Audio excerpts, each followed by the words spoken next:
Bueno, sí, sí.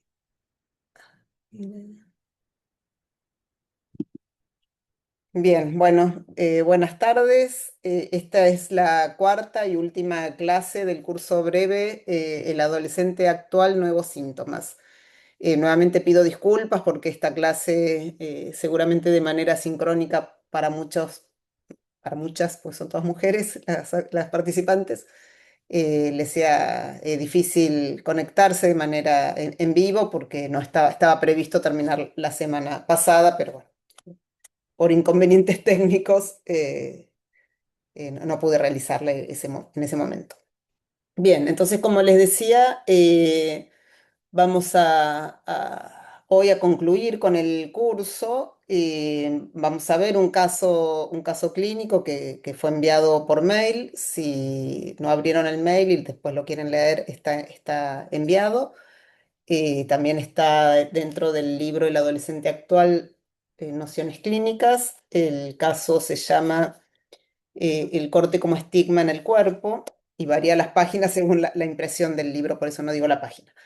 Bien, pero antes de ver el caso, que me parece que el caso refleja de alguna manera lo que fuimos abordando de manera teórica, es cierto que en el curso se puso el eje, yo puse el eje en, en las consecuencias del declive de la autoridad o del declive del nombre del padre, en los términos psicoanalíticos, en la adolescencia, en la cultura en general, pero en la adolescencia en particular, y cómo ese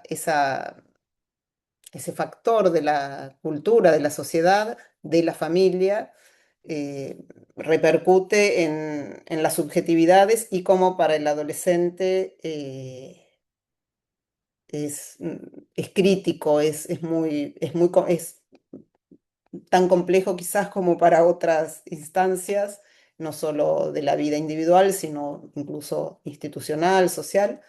eh, pero el adolescente acusa recibo de una manera muy particular. Eso lo fuimos observando en la clínica, lo fuimos observando en los desarrollos teóricos que se están haciendo a lo largo de este tiempo, de los últimos años.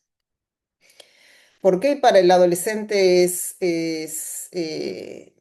repercute de una manera importante, dramática, modificando la subjetividad de una manera bastante clara, creemos, y produciendo nuevos síntomas, y también una gran desorientación, un grado de incertidumbre muy alto?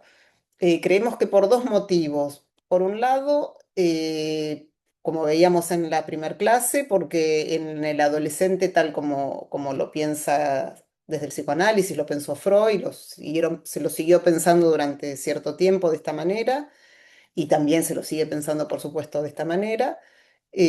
Actualmente, en la metamorfosis de la pubertad, se reactualizan, hay una muerte del niño y un nacimiento de un nuevo sujeto, y se reactualizan las posiciones libidinales. Hay, por supuesto, una modificación psicofísica y física por sobre todo, eh, fundamentalmente en el cuerpo de ambos sexos, que los vuelve aptos para la reproducción, por ejemplo, psíquicas por la reactualización del complejo de Edipo y la búsqueda de salir de los objetos endogámicos o infantiles para recatectizar nuevos objetos. El problema, debido a lo que consideramos el declive de la autoridad o el declive del nombre del padre, es que el elemento central de la niñez, según Freud, está estructurado como un complejo, que es el complejo de Edipo, cuyo elemento central es el padre, en torno al cual gira lo que va a ser luego las distintas fases libidinales por las que transita el deseo y el goce en la niñez. Y hay un momento de clivaje, dice Freud, que va a dar lugar al sepultamiento del complejo de Edipo, eh, que es el complejo de castración. Y la figura paterna, o el rol del padre en dicho complejo era fundamental para atravesar dicho complejo. En el varón para producir una identificación a él y entrar en la etapa de la latencia, y en la mujer para salir del vínculo libidinal con la madre, que es el primer objeto para ambos sexos, y en lugar de salir del complejo de Edipo, es salir del complejo materno, se podría decir, para entrar en el complejo de Edipo con el padre, también a partir del complejo de castración y la envidia fálica en el caso de ella, y entrar en el complejo de castración con el padre y, bueno, y buscar un sustituto en todo caso de esa figura en otras. Según Freud era en un hombre, hoy en día somos más modernos y puede ser en un hombre como en una mujer también, pero según Freud, el complejo de Edipo se atraviesa con el padre, en torno a la figura del padre como pivote. Se sale del complejo de Edipo en la niñez, entra en la latencia y luego en la metamorfosis de la pubertad hay un renacer, hay un despertar de esas posiciones libidinales y sobre todo en el caso del varón, pero en el caso de la mujer también, porque es estructural el complejo de Edipo y la figura del padre es central para ambos sexos. En ambos sexos, en ambos casos, la necesidad de separarse del padre, rebelarse ante esa figura de autoridad, bueno, era lo típico de la adolescencia clásica y también de lo difícil de ese momento, es decir, de la separación del padre, de la rebelión frente al padre, del hacer caer al padre del pedestal en el que había estado en la niñez y, en base a esa rebelión poder buscar nuevas figuras de identificación o nuevas figuras de amor en el caso de la mujer. Veíamos cómo los maestros y profesores habían tenido una importancia fundamental durante mm, el apogeo del complejo de Edipo y vemos cómo en ese declive esa estructuración es más compleja, es más dramática. ¿Por qué? Porque no hay una rebelión sobre una figura que le hace de soporte, sino que hay una rebelión en una situación de incertidumbre, en una situación de fragilidad, de declive, de decadencia, de desarme, de desintegración de esa estructura que había tenido tanto peso. Frente a esa desintegración inicial, la rebelión propia del adolescente se hace más compleja porque se vuelve llena de incertidumbre, porque se vuelve llena de desorientación, es decir, no hay un elemento que le haga de brújula hacia el porvenir. Además, si pensamos en los términos lacanianos, el nombre del padre produce la metáfora paterna y produce la significación fálica en lo que sería el complejo de Edipo lacaniano, es decir, el atravesamiento del complejo de Edipo que por otro lado sería desde el inicio esa metáfora paterna, lo que produce es una significación fija en el sentido de compartida, que Lacan la llama significación fálica. Si esa figura está menoscabada, la del padre como elemento para producir la metáfora paterna, la significación fálica también va a estar alterada, va a estar puesta en cuestión. Y entonces esa significación es lo que se va a ver eh, alterado y por lo tanto en su lugar lo que va a aparecer es una desorientación. Es una desorientación respecto del porvenir, respecto del deseo, respecto de qué hacer, de cómo situarse en este mundo. Entonces, por un lado, esa es la importancia que creemos que tiene para el adolescente actual el declive del nombre del padre, por qué es tan importante, por lo que para él, para la adolescencia en sí, representaba esa figura y la necesidad de separarse, pero que esté funcionando de soporte para poder hacer el salto hacia otras figuras. y cómo eso, entonces, en la época actual de declive de la autoridad o de crisis de la autoridad, eso está puesto en cuestión o está pues más dramático en el caso. Y por otro lado, nos parece muy importante pensar, poner el foco en la adolescencia porque consideramos algunos autores que la adolescencia es también reflejo de una subjetividad mucho más abarcativa, tal vez por ese mismo motivo. Pero la adolescencia es como si fuese el faro de lo que está sucediendo en la subjetividad a nivel más extensivo, ¿no? Eh, Tal vez porque se ve con mayor pregnancia, con mayor nitidez esa fragilidad, esa desorientación, eh, esa avalancha de nuevas sintomatologías que los acosan, ¿no? Que los acosan en el sentido de- se presentan en ellos y de manera muy, muy masiva, muy novedosa. Por ejemplo, uno de los síntomas más característicos de estos últimos años en la adolescencia es el ataque de pánico, sobre todo después de la pandemia se agudiza el ataque de pánico, es decir, de pasar de un lugar de encierro a tener que, cuando se está atravesando un momento como es dicho pasaje, el tener que salir después de haber estado un año encerrados, cuando se está atravesando ese momento complejo, el salir al mundo, el salir afuera, el retomar la universidad o entrar en la universidad o retomar los estudios secundarios o entrar en los estudios secundarios, traía como consecuencia en una cantidad de casos una imposibilidad de afrontar ese afuera. Y el síntoma del ataque de pánico era de pronto apareció de una manera muy, muy extensiva, muy marcada. Pero el ataque de pánico es un síntoma que hoy está expandido en todas las franjas etarias, sobre todo en la adultez, en la juventud y en la adultez. También es un síntoma con el que se presenta muchas personas de distintas edades. Los niños también, todavía me parece que se llama ataques de angustia en ellos, están como más circunscriptos a determinadas modalidades, las pesadillas, etcétera. Pero también uno puede pensar que hay ataques de pánico en la niñez.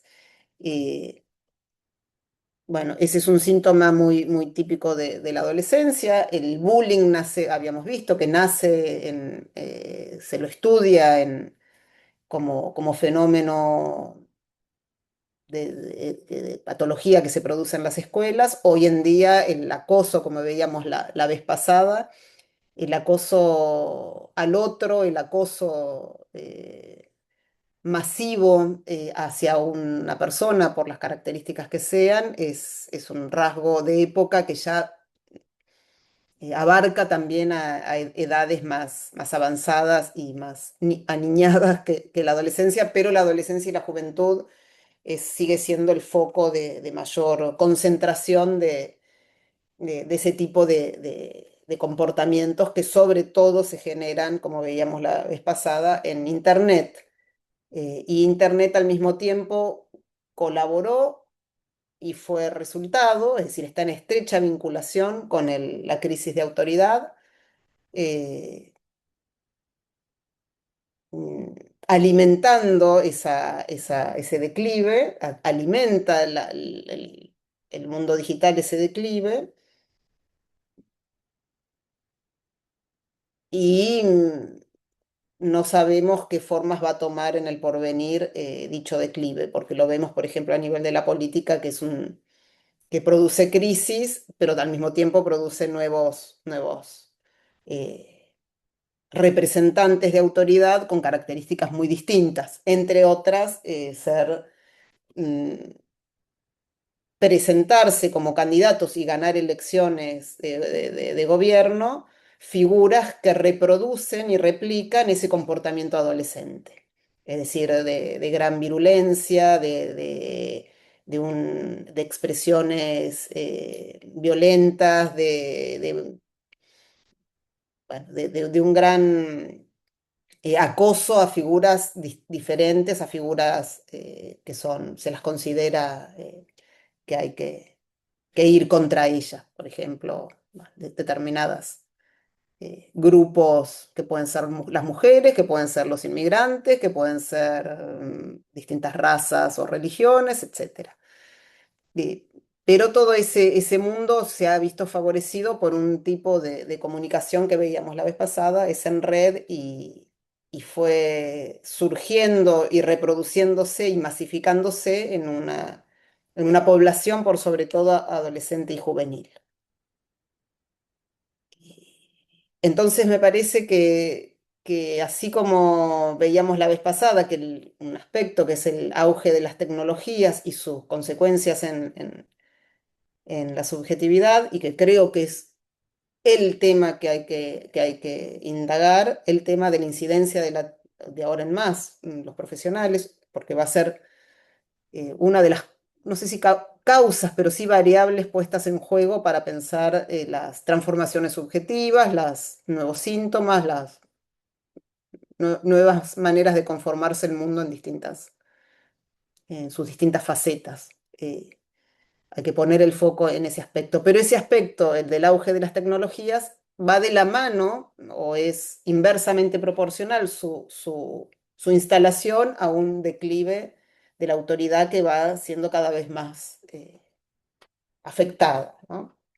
Entonces me parece que ese punto central tiene toda su valor teórico para pensar el psicoanálisis, que es desde el enfoque que, que tratamos a la adolescencia, por lo menos en esta oportunidad y con las referencias que les he dado.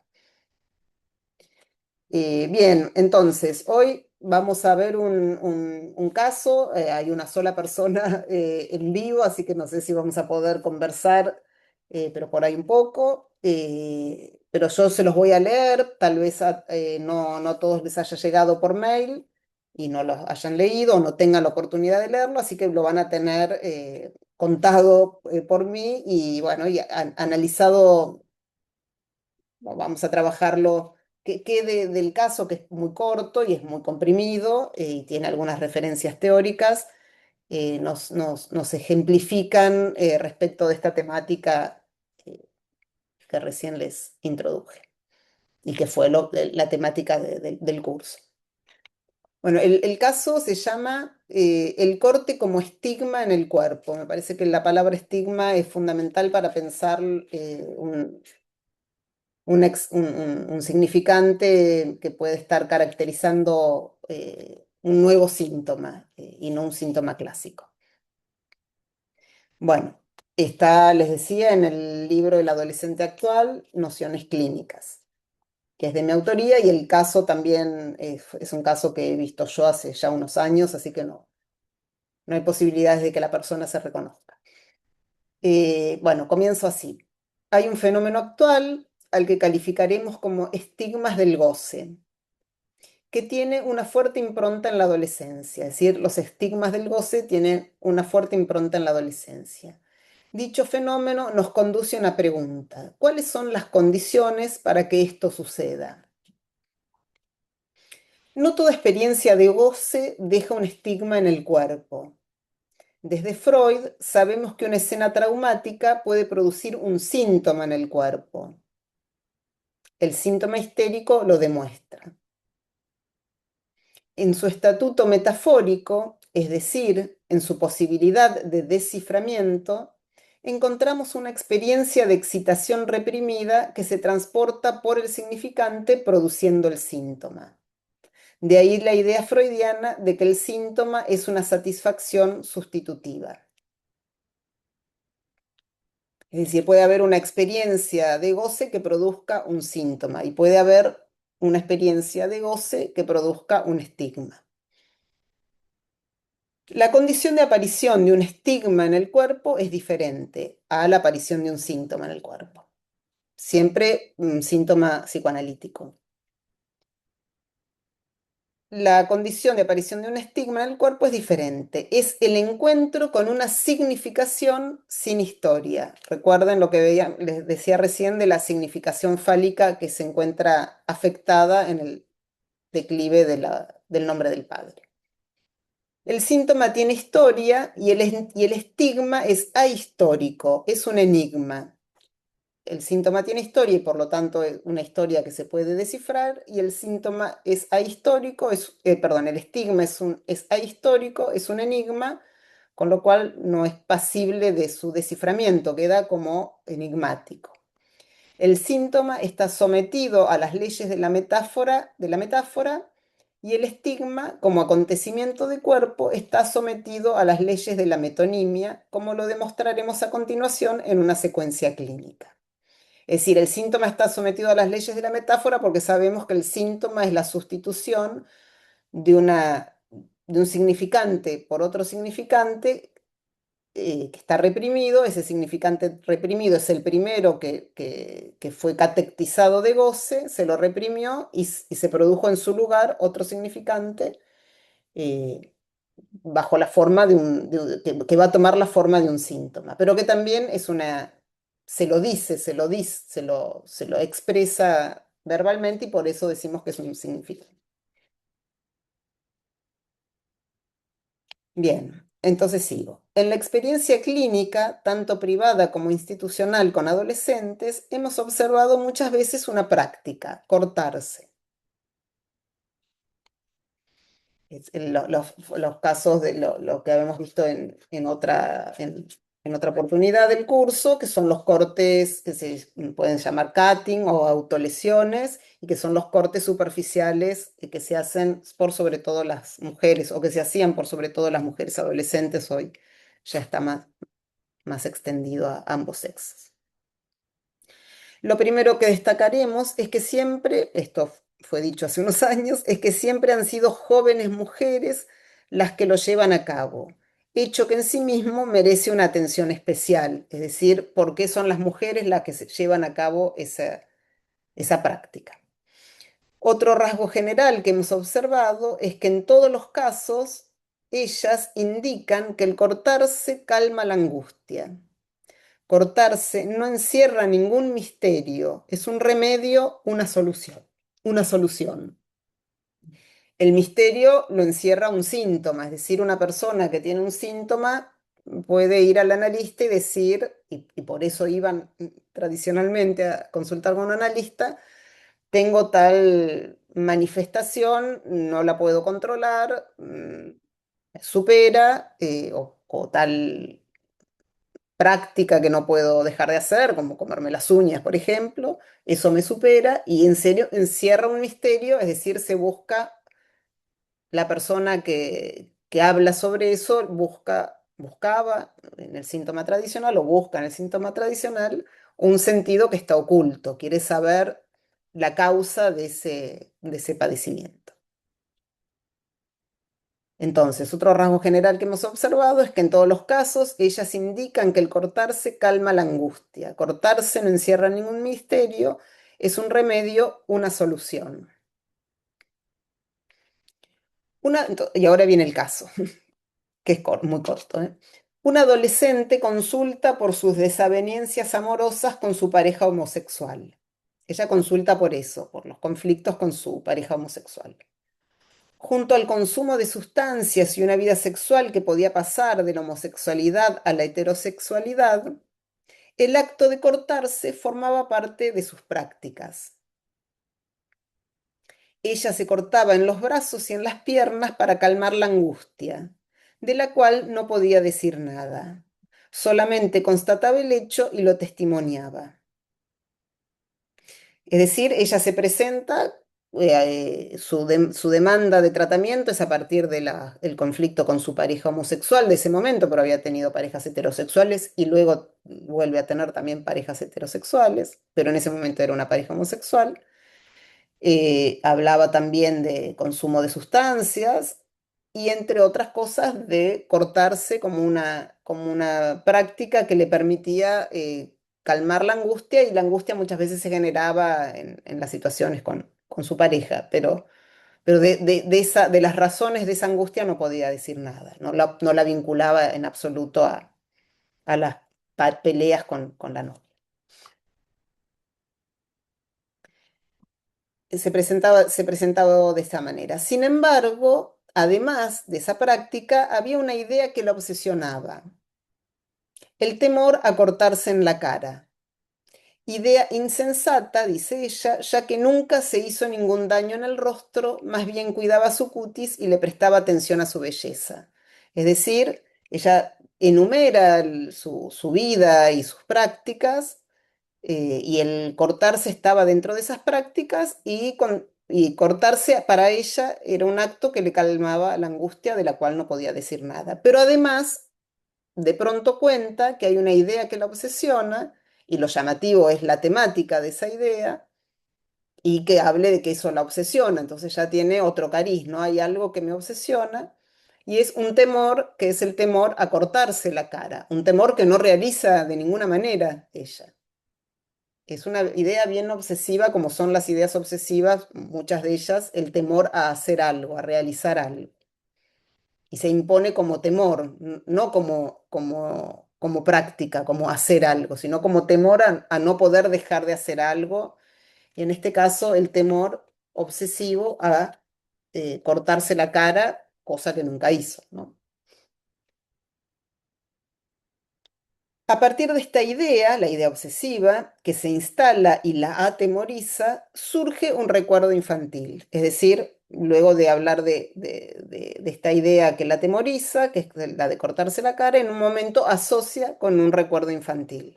Y sabemos de la importancia de ese enlace de un síntoma con un recuerdo infantil, que es lo que hablábamos antes, con el apogeo del complejo de Edipo, y por lo tanto el síntoma analizable en ese sentido, en el sentido de retrotraerte al complejo de Edipo infantil para su desciframiento, entre otras cosas, ¿no? Entre otros desciframientos. A partir de esta idea que se instala y la atemoriza, surge un recuerdo infantil. La amenaza, el recuerdo es el siguiente: la amenaza del abuelo a su hija, la madre de la paciente, de cortarle la cara. Es un recuerdo que ella escucha de parte de su abuelo, que era la amenaza que amenazaba a su madre con cortarle la cara. El solo hecho de evocar este recuerdo, es decir, de hablar en el análisis de este recuerdo infantil, hizo cesar la práctica del corte. Pero la paciente no estableció ningún orden causal entre el hecho de relatar el recuerdo y el de cesar dicha práctica. Es decir, en determinado momento ella cuenta que ya no se corta más, pero en ningún momento aparece en las asociaciones de la paciente lo que también es muy típico del análisis, que es: nunca hubiese imaginado que tal cosa se vinculara con la otra, o nunca hubiese imaginado que esto que dije tiene que ver con aquello otro. Es decir, que la idea de cortarse la cara está muy vinculada como expresión a la amenaza del abuelo de cortarle la cara a su hija, en las peleas que tenía el padre con la hija, el abuelo de la paciente, y que esa hija es la madre de la paciente. Ella en ningún momento establece esa conexión, nunca dice: ahora no me corto más, tendrá que ver con esto, o ahora que cuento esto, tendrá que ver con que me corto. Nunca establece la conexión significante entre la práctica y el recuerdo infantil. Entonces, ¿cómo interpretar este momento del análisis? Es la pregunta que me hago en el texto. Lo primero que constatamos es un efecto terapéutico, eso es evidente. Ella no se corta más luego de contar ese episodio, ese recuerdo infantil.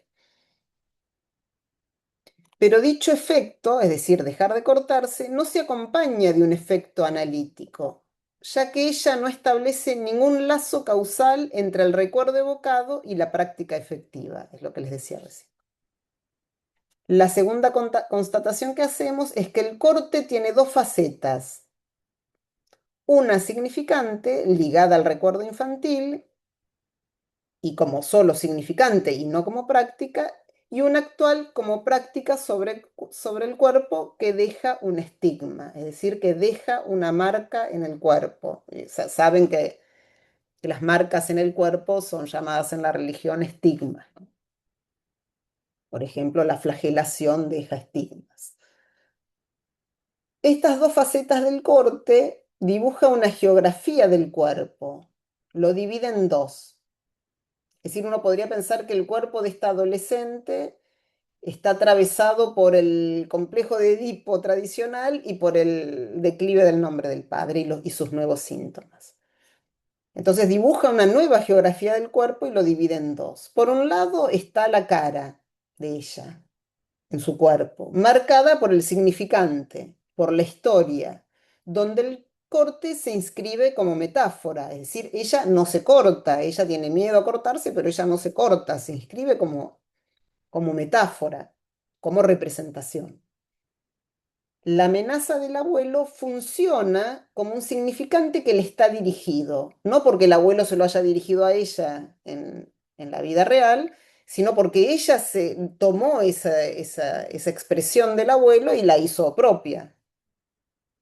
Y la hizo propia, y como una manera de hacerla propia y de conservarla es tener ella el temor a que a ella ella cortarse la cara. Es decir, ella mantiene vivo al abuelo de esa manera en ella, ¿no? Bajo el temor, en la forma de un síntoma, con el temor de cortarse la cara. El significante tiene ahí la función, esto es muy importante, el significante tiene ahí la función de poner un límite al goce, haciendo de esa parte del cuerpo una zona marcada, pero por el significante, es decir, ella no se corta, no hay un goce efectivo en el sentido del cuerpo, ¿no? No se corta la cara, ¿no? El goce no está en el cuerpo, está en el temor, en la idea obsesiva en todo caso. Por otro lado está el resto del cuerpo, ¿no? Por un lado está el cuerpo, la cara, donde hay una marca significante que recorta esa parte de su cuerpo, pero como metáfora, es decir, temor a cortarme la cara. Es todo relato, no es práctica efectiva. Y por otro lado está el resto del cuerpo, donde el corte puede inscribirse sin dificultad como pura práctica, ya que debemos deducir su cuerpo no está marcado ahí por el significante. Su indefinición sexual es testimonio de ello también. Es decir, no hay un significante que haga de límite al goce, no hay un significante que produzca, por ejemplo, la identificación con un objeto sexual de un solo sexo. Y al mismo tiempo lo que hay es una inscripción que no es una inscripción significante, sino que es una marca en el cuerpo.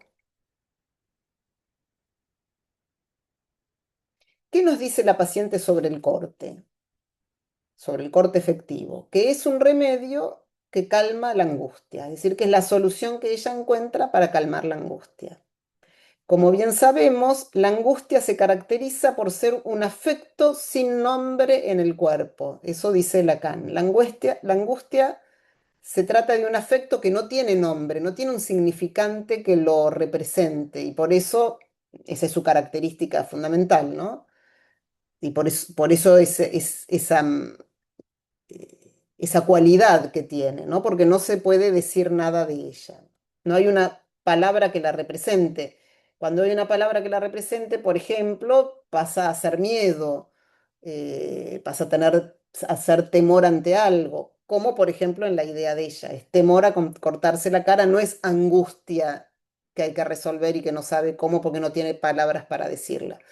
La angustia que no tiene palabras para decirla, en el caso del corte, ellas lo dicen, y en este caso es así, lo confirma, la angustia se calma cuando ella ejerce una práctica efectiva sobre el cuerpo y deja una marca en el cuerpo que la llamo estigma.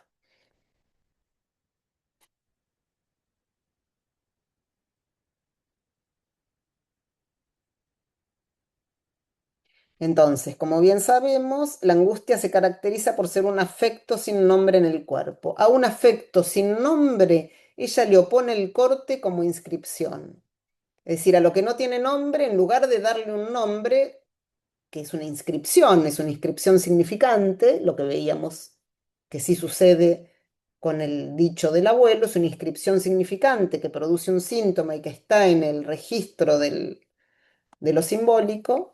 Cuando no hay un nombre, en este caso se le opone el corte como inscripción, se inscribe una marca en el cuerpo. ¿M? Una marca siempre tiene un rasgo simbólico, un aspecto simbólico. Lo veíamos los estigmas necesarios en los ritos de iniciación de las sociedades tradicionales o primitivas para hacer el pasaje de la niñez a la edad adulta. Es decir, tenía que quedar una marca en el cuerpo, pero cuya función era una función simbólica, no era una función de daño, de maltrato, de menoscabar el cuerpo del otro, sino todo lo contrario, de darle una inscripción simbólica y cuyo significado era pasar a la vida adulta.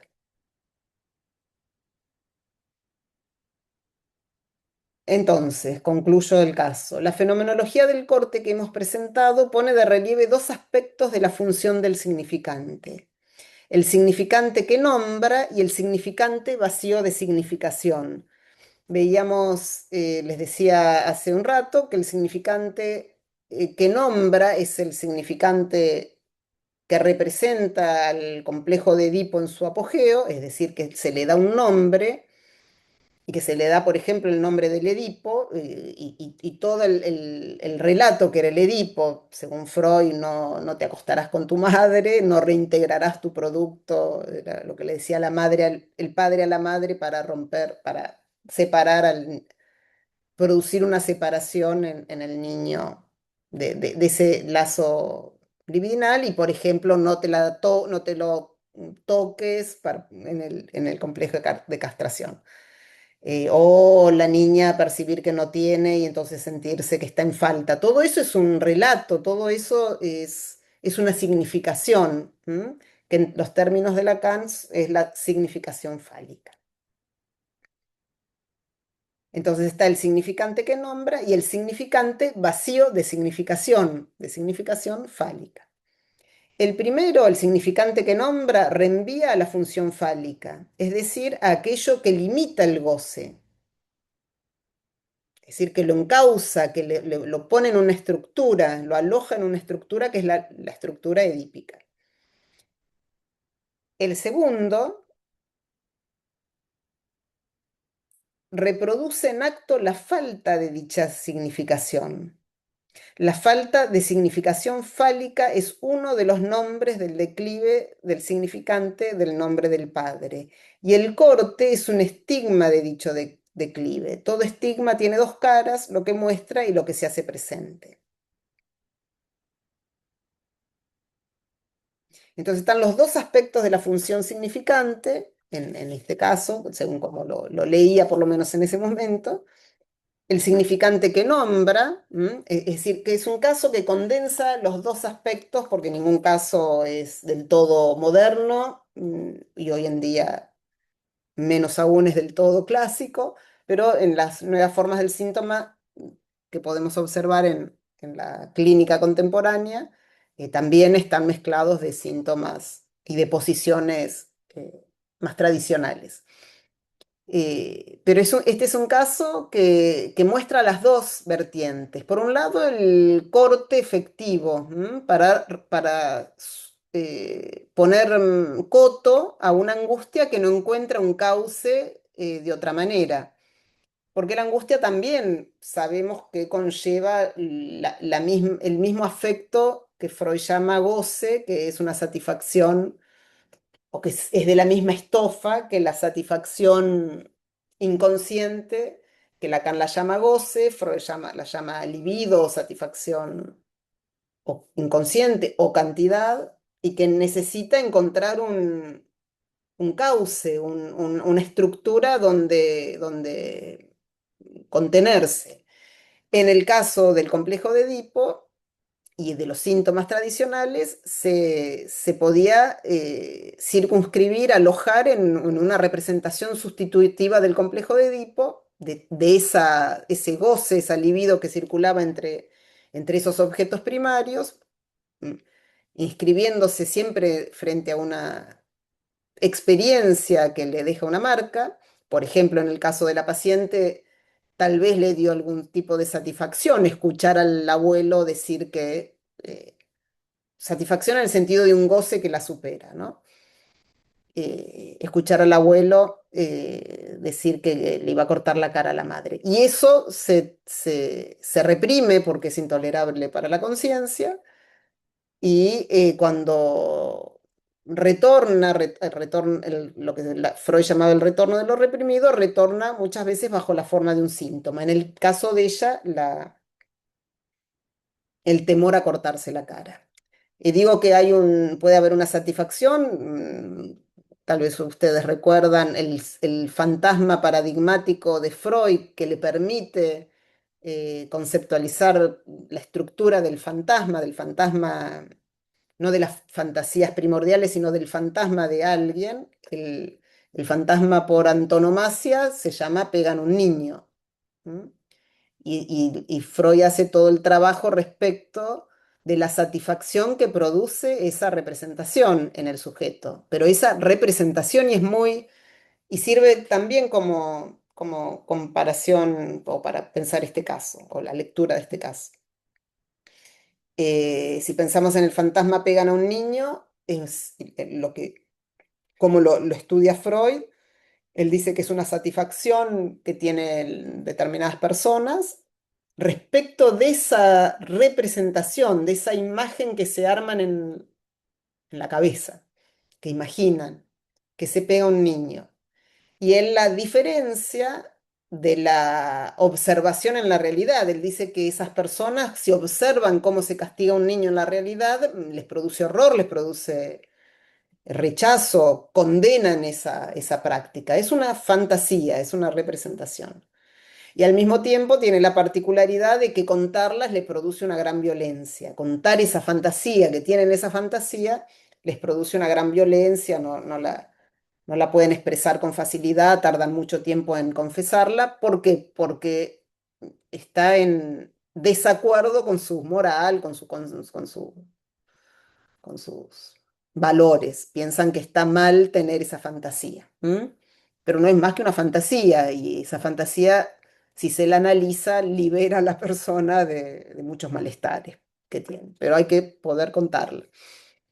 Entonces tiene la misma estructura. El síntoma de esta adolescente, el temor a cortarse la cara, esconde, oculta una experiencia de cantidad de goce que puede haber experimentado en la infancia al escuchar esa expresión del abuelo y que retorna bajo la forma del síntoma luego de la adolescencia, que es muy común que los síntomas, generalmente hay también síntomas infantiles, pero es muy normal que los síntomas vinculados al complejo de Edipo aparezcan una vez despertada la pubertad. Eso por lo tradicional del síntoma, y por eso me importaba traerles el caso, porque tiene un aspecto más tradicional de un síntoma de un adolescente, que puede ser de un adolescente o de un adulto, por supuesto. Pero después está el otro aspecto, que es el síntoma nuevo, es el síntoma que aparece hace unos años y que era muy propio de la franja etaria adolescente y de las mujeres adolescentes. En una época era una epidemia. Consultaban por distintos motivos y describían esa práctica y siempre decían lo mismo, que cortarse les calmaba la angustia. Y en este caso está esa práctica que la paciente describe como describían tantas otras o describen tantas otras pacientes, y donde es exactamente la misma fórmula, no hay una singularidad, no hay una historia detrás que es singular, porque otra paciente puede tener miedo a cortarse y que el origen, la cadena significante de su historia sea otra, que no tenga nada que ver con que el abuelo le amenazó a la madre con cortarse. En cambio, la práctica del cortarse es como fabricada en cadena, ¿no? Como en la era industrial de la producción en cadena, todos los objetos de la misma manera. Hay algo de eso en ese síntoma. Es una práctica de la cual mm, todas las pacientes, por lo menos hace unos años, y creo que lo que yo escucho cuando escucho ese síntoma actualmente, sigue teniendo esas características por ahí con algunos otros ribetes, pero ese latiguillo que es que no saben por qué, tienen una angustia de la que no pueden decir nada, que solo pueden decir que les recorre el cuerpo y que la manera de calmar esa angustia es cortándose. Ella, lo que dicen normalmente es que ver la sangre las alivia, que ver brotar la sangre pareciera drenar esa cantidad que las atormenta en el cuerpo. Pero lo que no saben es que ese corte les deja una marca, es decir, como si hubiese la búsqueda, y es una marca tras otra, porque se cortan y se vuelven a cortar y dejan una marca al lado de la otra. Lo que no saben las pacientes es que esas inscripciones son la búsqueda fallida de inscribir algo en lo simbólico que no termina de inscribirse en lo simbólico y por eso se inscribe en el cuerpo de manera real, pero al mismo tiempo deja una marca que es signo de algo, no es símbolo de algo, es signo de algo. En todo caso, es signo del declive de la significación, es signo del declive del nombre del Padre, es signo del declive del orden simbólico. Pero no es una significación, no quiere decir no está vinculado a la historia infantil. Y en el ejemplo lo vemos porque ella, o lo deducimos, porque la paciente no, en ningún momento hace una relación significante, una asociación, lo que Freud llamaba los puentes. Diga cualquier cosa, asocie libremente que va a haber puentes, va a haber conexiones, las palabras van a ir relacionándose y van a llegar a algo más determinante que aleatorio, ¿no? Diga cualquier cosa de manera aleatoria que se va a encontrar una ley. Bueno, en el caso de la paciente, no se produce ese nivel de causa-efecto. Este efecto debe estar vinculado con esto que pareciera ser una causa, que después pueden ser otras causas y reenviar a otras significaciones, pero hay un orden causal que es el que estábamos acostumbrados a pensar en cuando llamamos la determinación del síntoma, la posibilidad de interpretarlo y por lo tanto su desciframiento y el hallazgo de una escena eh, que estaba en el lugar del síntoma de manera reprimida. En el caso de ella podría ser, también deja de tener el temor de cortarse la cara, es decir, hay una vinculación entre el dejar de tener la idea obsesiva de cortarse la cara, pero no solo eso, sino que también repercute en esa práctica que ella hace. Lo que no hay es, lo que está roto son los conectores, no hay concatenación significante.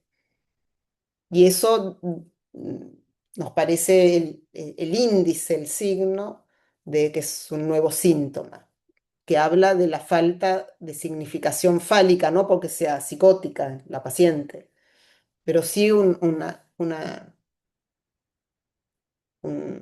alteración en la significación fálica a nivel general de la cultura, donde una de sus características es, por ejemplo, producir síntomas que no tienen que ver con la significación fálica y no por eso ser las personas psicóticas, no tener un delirio psicótico o los signos o las manifestaciones de la psicosis propiamente dicha.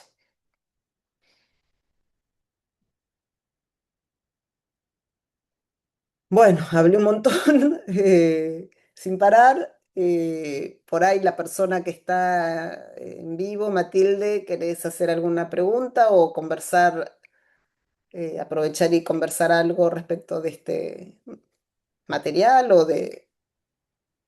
Sí, yo me quedé pensando en dos cosas. Uno, está bien, mantiene vivo el recuerdo del abuelo, como decís, ¿no? A través de ese temor de cortarse la cara, ese temor obsesivo. Se puede hablar como que este abuelo pudo haber representado algo, porque no sé toda la historia familiar, ¿no? En Ah, relación sí, al nombre del padre.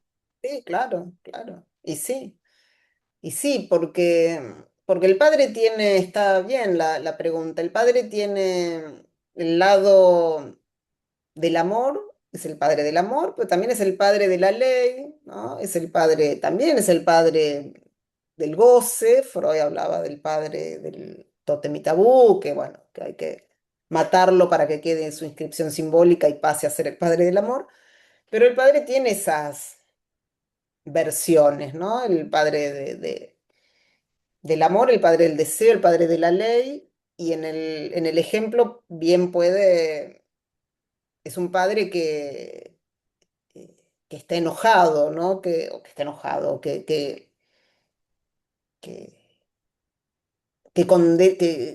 que sobre la hija pone amenaza con un castigo, ¿no?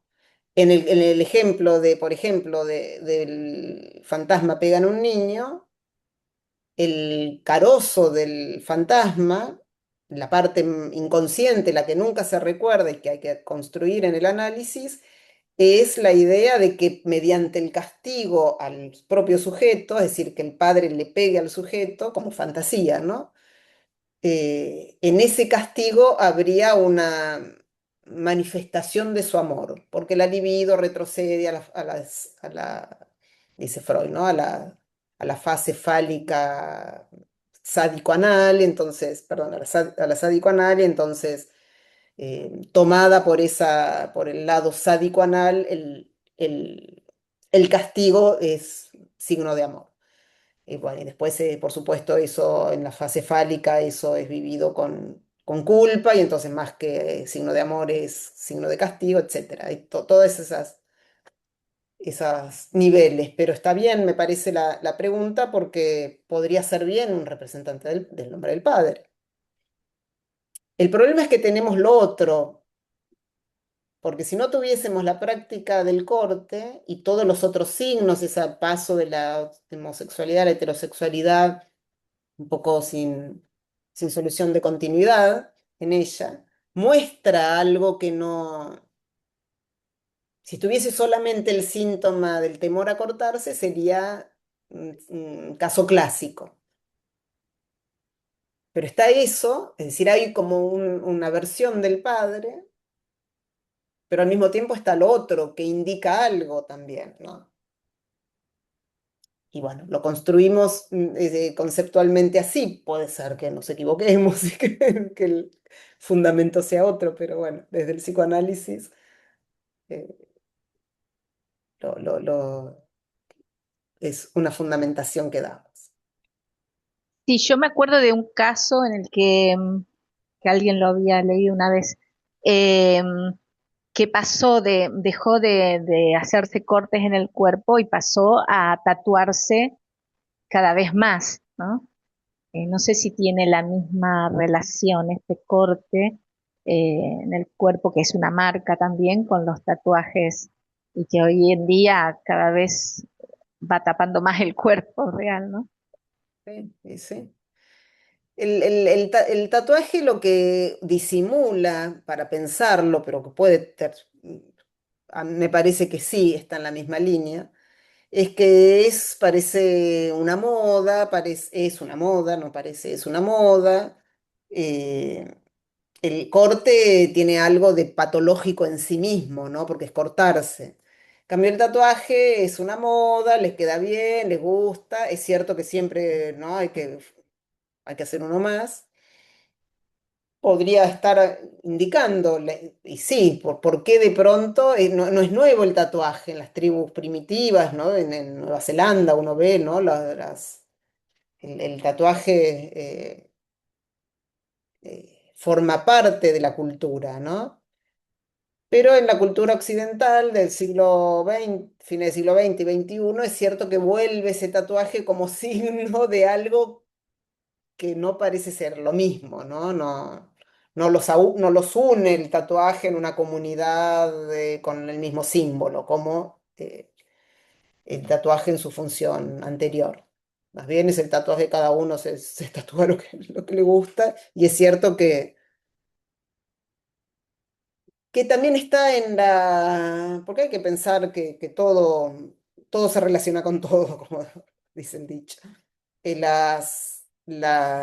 Los tratamientos de estética también están en la misma línea. Es modificar la imagen, es modificarla siempre un poquito más. Hay una inscripción que hay que hacer en el cuerpo. Está bien, el ideal de belleza, por supuesto, de juventud. Y por eso el adolescente es faro de la época, porque hay un ideal de belleza adolescente, ¿no? Todas las mujeres y también los hombres quieren tener un rostro y un cuerpo joven, ¿no? Lo más joven posible. Y está esa inscripción, porque es una inscripción en el cuerpo, o por el lado de la cirugía, o por el lado de los productos. Hay algo de eso, como marca de época, ¿no? De la necesidad de marcar el cuerpo, de producir inscripciones en lo real del cuerpo y no de manera simbólica, ¿no? No como representación de algo, ¿no? No es la circuncisión, ¿no? Que es un acto que se realiza para incluir ese nacimiento en la comunidad judía, ¿no? Y es puramente simbólico, no es afectar el cuerpo porque es higiénico, es un acto simbólico, deja una marca que te hace pertenecer, te incluye dentro de una comunidad.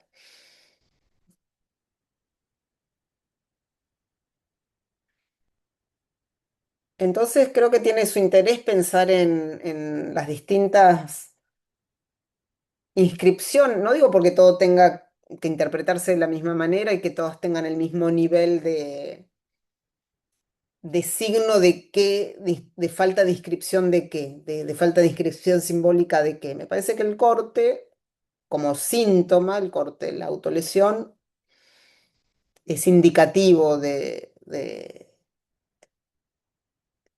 una inscripción que no se puede producir a nivel simbólico, ¿no? Es muy claro aparte.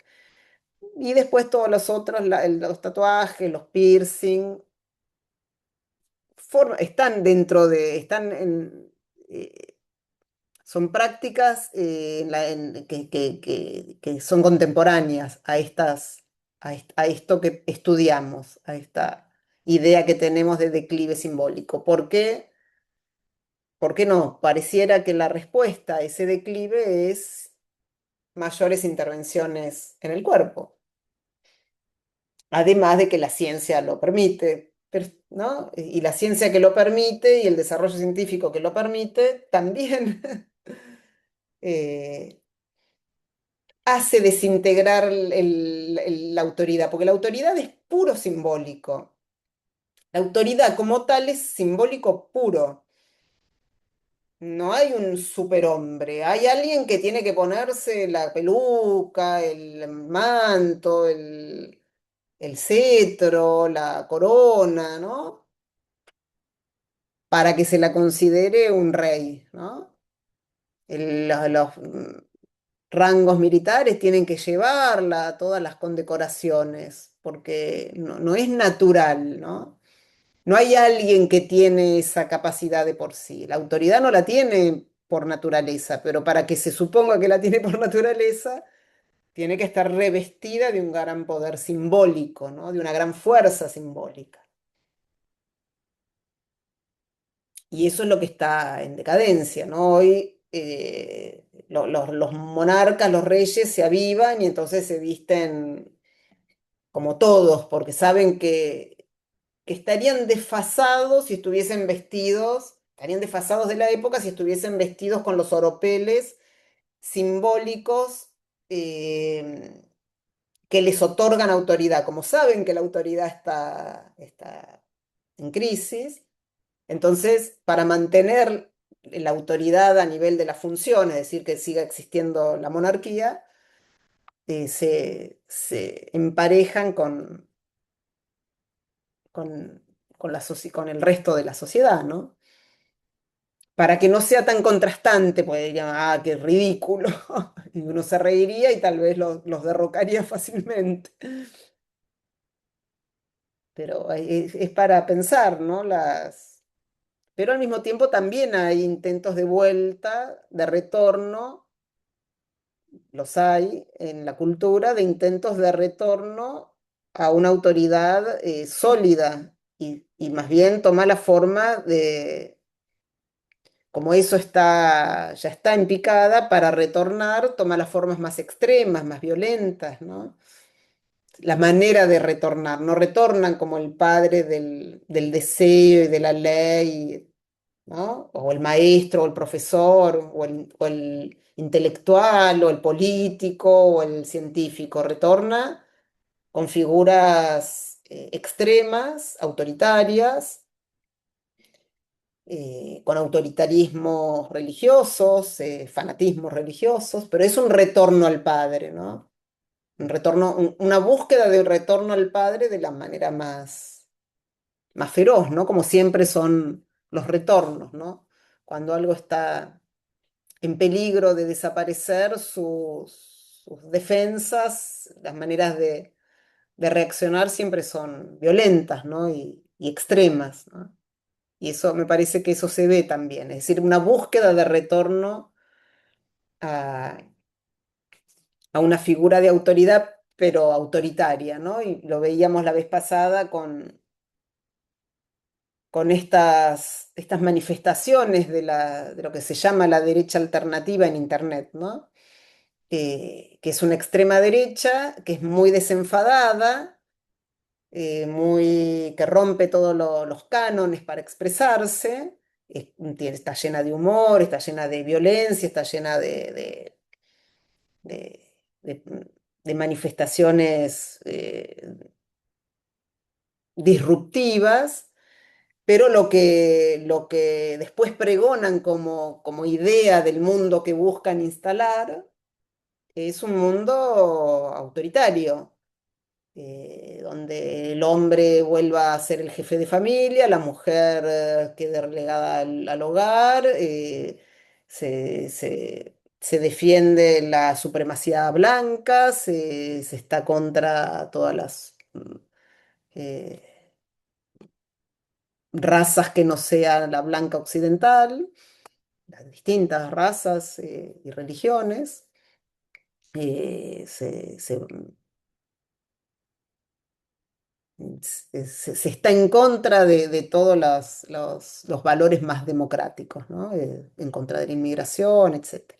Es decir, buscan imponer un sistema ultraconservador, es decir, un retorno a figuras más tradicionales y de una manera así extrema, eh, pero al mismo tiempo con los métodos modernos, ¿no?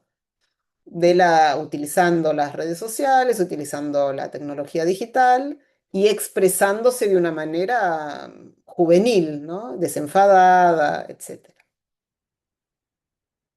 Entonces también muestra que no está dentro del marco simbólico que requiere de ciertas normas, de ciertos códigos de comportamiento. Ese era el marco simbólico tradicional, ¿no?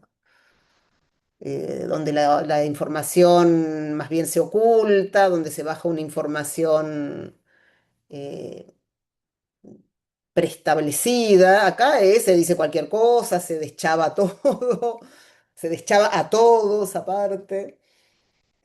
Hay un desnudar el semblante, poner al desnudo el semblante, ¿no? Que es decir que es todo, que todo es semblante. Es decir, que todos esos oropeles simbólicos eran puro semblante. Entonces, ahora se los despoja.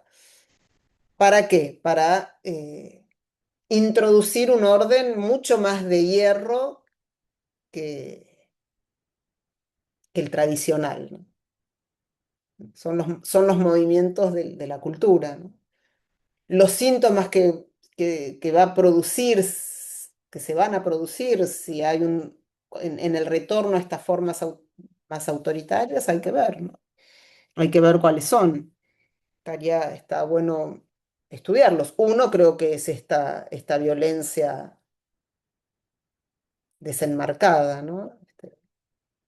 Lo que se llaman los discursos de odio, las expresiones de odio así desembosadas, ¿no? Puede ser un síntoma de estas búsquedas de retorno. Hay que ver.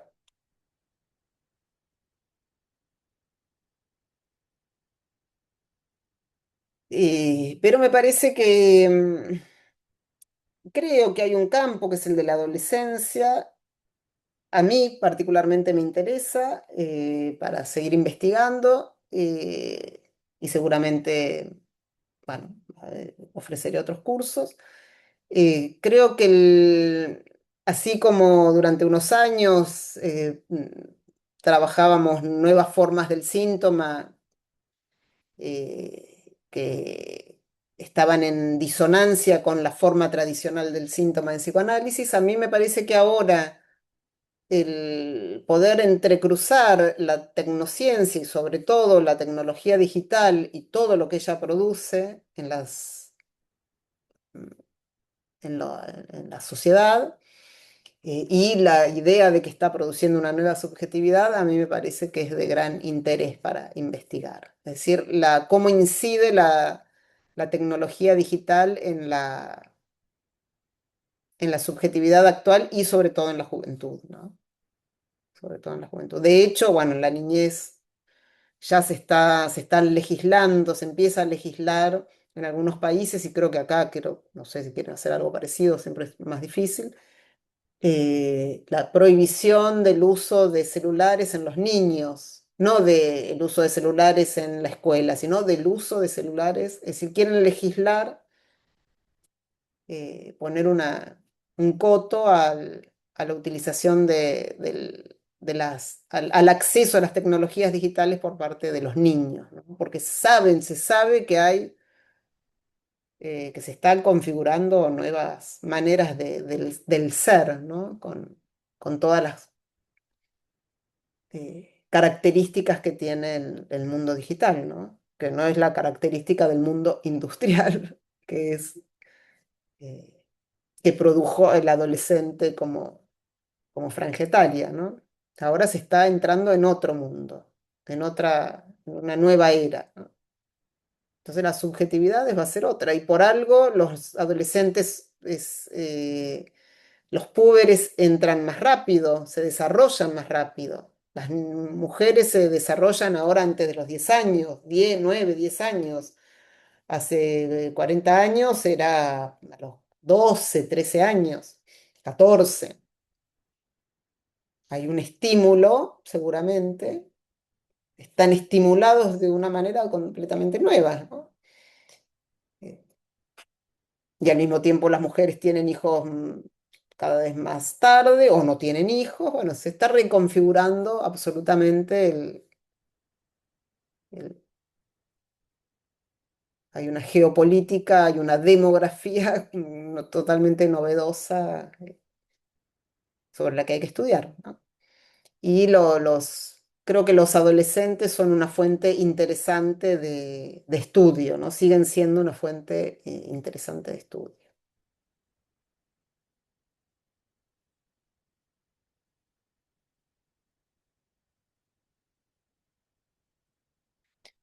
Bueno, eh, mm, nos darían unos minutos, pero me importa, bueno, transmitirles que pues, fue un curso de 4 clases dentro del centro de estudio que pertenece este curso, el adolescente actual, nuevos síntomas. Es un curso breve que está incluido es una oferta que hacemos desde el Centro de Estudios Psicoanalíticos de la UNSAM, por supuesto. El Centro de Estudios Psicoanalíticos es un centro de transmisión del psicoanálisis y que está, hacemos en esa transmisión del psicoanálisis e investigación del psicoanálisis, nos servimos, por supuesto, de conceptos teóricos y de estudio, estudio de la bibliografía que nos interesa, Freud, Lacan y otros autores, por supuesto, y de la experiencia clínica que tenemos dentro de la Universidad Nacional, dentro del UNSAM, en el marco del Centro de Estudios Psicoanalíticos, o CEP, que es su sigla.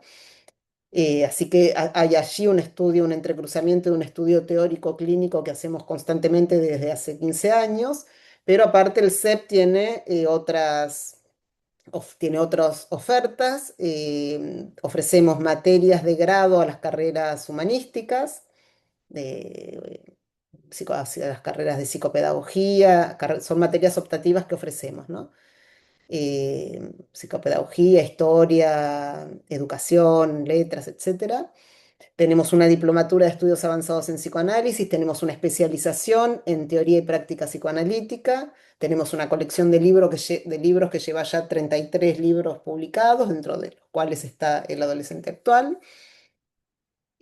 Así que este curso, y junto con otros cursos breves que se han dado y que se seguirán dando el año que viene, forman parte del espacio del Centro de Estudios Psicoanalíticos del CEP, al cual pueden consultar dentro de la página de la universidad, del mail que tuvieron como referencia para la inscripción y de los Instagram del CEP o de la universidad, un SAM oficial, etcétera, donde pueden tener acceso a mayor información.